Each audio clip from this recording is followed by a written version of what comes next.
ధర్మవరంలో ఏం జరిగిందో తెలుసా? ఇంత వింత ఉంటుందా? ఒక రైతు 1997లో ఒకళ్ళ దగ్గర పొలం కొనుక్కున్నారు. కొనుక్కున్న తర్వాత ఆ పొలం కూడా ఎంతో కాదు, 2 ఎకరాలు కూడా నిండలేదు, 1.48 సెంట్లు అనుకుంటా ఆ పొలం. అయితే ఆ పొలం కొనుక్కుంటే అది కొనుక్కోవడం అయిపోయింది, అన్నీ అయిపోయింది. ఆయన తరం అంటే ఆయన కొనుక్కున్న వాళ్ళ మనవడు, ఎవరి దగ్గర అయితే పొలం కొనుక్కున్నాడో వాళ్ళ మనవడు వచ్చి, మా తాతలు అప్పుడు చీపుగా అమ్మేశారు, ఇప్పుడు నువ్వు ఎలా నీ పొలాన్ని అమ్ముకుంటావు, మాకు కూడా వాటా ఉంటుంది దాంట్లో, మాకు ఇవ్వాల్సిందే అని వచ్చారట. వస్తే ఈయన ఇవ్వను అది ఇది అన్నారు. ఇద్దరు కలిసి ఆర్డీఓ కోర్టుకి వెళ్ళారు. ఇదిగోండి బాబు, నేను 1997లో వీళ్ళ తాత దగ్గర పొలం కొన్నాను, 1.48 సెంట్లు. ఇప్పుడు వీళ్ళు వచ్చి నన్ను పాతకాలం రేటు కాదు, ఇప్పుడు కొత్త కాలం రేట్లు పెరిగినాయి కాబట్టి ఇవ్వమని చెప్పి రుబాబు చేస్తున్నాడు అని 1-2 సార్లు ఆర్డీఓలు ఎంఆర్ఓల దగ్గరికి వెళ్తే ఏం జరుగుతాయండి న్యాయాలు ఈ రోజుల్లో? వెంటనే జరుగుతాయా? రెవెన్యూ డిపార్ట్మెంట్ దగ్గర న్యాయాలు జరిగిన దాఖలాలు ఉంటే కామెంట్లోకి వచ్చేయండి అందరూ. సరే, అయితే ఈయన మళ్ళీ ఆర్డీఓ కోర్టుకి వెళ్తే అక్కడ ఎవరైతే ఆపోజిషన్ పార్టీ అతను ఉన్నాడో, ఆ కొనుక్కు పొలం అమ్మిన అతను ఉన్నాడో, అతను ఏం చేశాడంటే ఈయన్ని కారు ఎక్కించుకుని కిడ్నాప్ చేశాడు.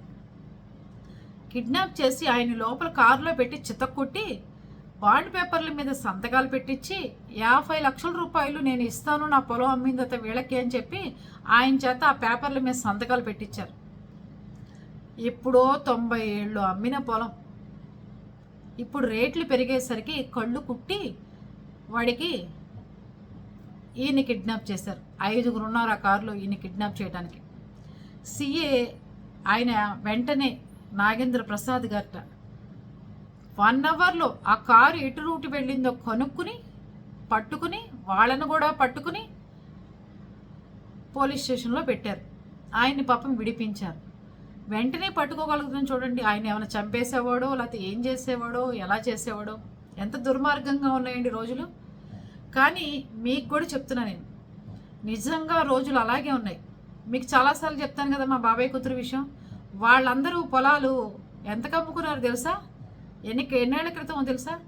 55-60 ఏళ్ల క్రితమే వాళ్ళు పొలాలు అమ్ముకున్నారు. 55 ఏళ్ల క్రితమే పొలం అమ్ముకున్నారు. ఎంతకో తెలుసా? ఎకరం 6,000 రూపాయలకి, 8,000 రూపాయలకి, 5,000 రూపాయలకి. ఒకడైతే తాగేసి 500 రూపాయలకి కూడా అమ్మాడు. అది మళ్ళీ నాన్నగారు తీసుకొచ్చి వాళ్ళ దగ్గర రిజిస్ట్రేషన్ మళ్ళీ తిరిగి తిప్పి చేయించాం. ఇవన్నీ వాళ్ళకి గుర్తుకు రాక ఇవాళ మన పొలాలు నాన్నగారు సెంటు భూమి అమ్మకుండా అలా ఉంచేసరికి అవన్నీ లక్షల్లో వాళ్ళకి కనపడేసరికి కళ్ళు కుట్టి ఇప్పుడు కడుపు మంటతో మన దగ్గరికి వచ్చి ఇలాంటి ఈ చంపే ప్రయత్నాలు, ఆక్రమించుకునే ప్రయత్నాలు, లేకపోతే బ్లాక్ మ్యాజిక్ చేసే ప్రయత్నాలు, ఇలాంటివి ఏవో పిచ్చి పిచ్చిగా చేస్తూ ఉంటారు.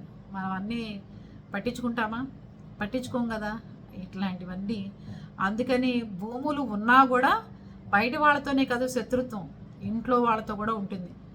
అందుకని మనం తగు జాగ్రత్తల్లో ఉండాలి, చాలా కేర్ఫుల్గా ఉండాలి. భూముల విషయంలో భూముల ధరలు చాలా ఆకాశానికి అంటుతున్నాయి. అందుకని ఒకళ్ళనొకళ్ళు చంపుకోవడాలు, కిడ్నాప్ చేసుకోవడాలు, బెదిరించడాలు ఇలాంటివన్నీ వస్తున్నాయి.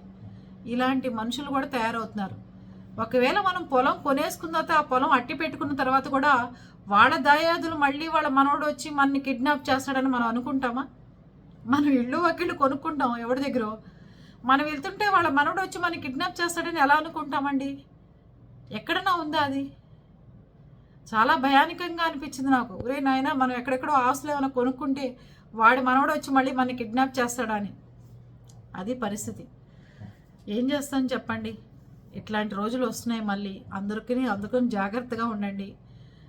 డబ్బు అయితే బ్యాంకులో ఉంటే ఎవరికి కనపడదు, సైబర్ నేరగాళ్ళకి తప్ప. ఆస్తులు ఉంటే రాబందులు, దాయాదులు, ఊర్లో వాళ్ళు, పక్కింటి వాళ్ళు అందరికీ కనపడుతున్నాయి. ఎక్కడ దాచుకోవాలన్నా ఉపయోగం లేదు. బంగారం రూపంగా దాచుకుందామంటే దొంగలు చంపేస్తున్నారు. లాకర్లో పెడదామంటే బ్యాంక్ అధికారులు ఎత్తేస్తున్నారు. ఎట్లా దాచుకోవాలి? పొట్టలో తిందామంటే పోనీ ఉన్నదంతా తినేసి పోదామంటే వెయిట్ ఎక్కువైతే నువ్వు పోతావు, హార్ట్ అటాక్ వచ్చి అంటున్నారు. ఇన్ని రకాల సమస్యలతో ప్రపంచం చాలా అతలాకుతలంగా ఉంది. ఆస్తుల వల్ల ఇన్ని ఇబ్బందులు ఉన్నాయి.